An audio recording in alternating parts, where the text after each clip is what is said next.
Point number 3. Only 2 things can happen.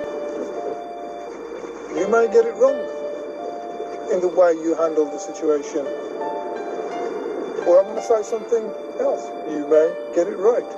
So only 2 good things can happen. And the reason why I say good things is because getting it wrong is not a bad trait. Is it? Maybe to you it is. But getting things wrong is not bad. Getting things right is great. But in order to get things right sometimes, how many times do you have to get them wrong? How many times do you have to sharpen your presentation? How many times do you have to communicate with someone to know how to communicate with them? I remember going and seeing a young person, I asked him a question, and he went, "What?" As soon as I asked him that question,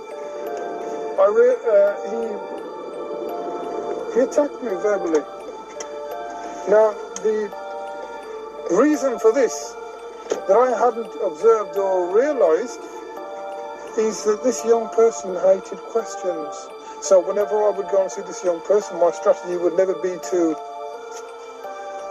attack them. Well, my strategy would never be to ask them questions because they hated questions.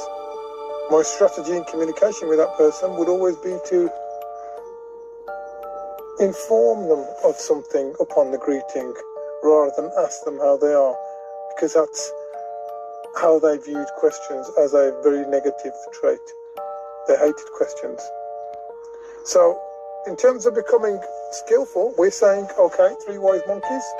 Yes, acquire wisdom. Yes, become a good observer. Yes.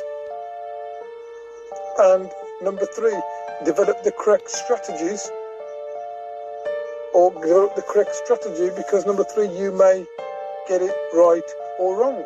So I want you to remember those 3 points, which will help you in your daily masterful communications. Thank you very much now.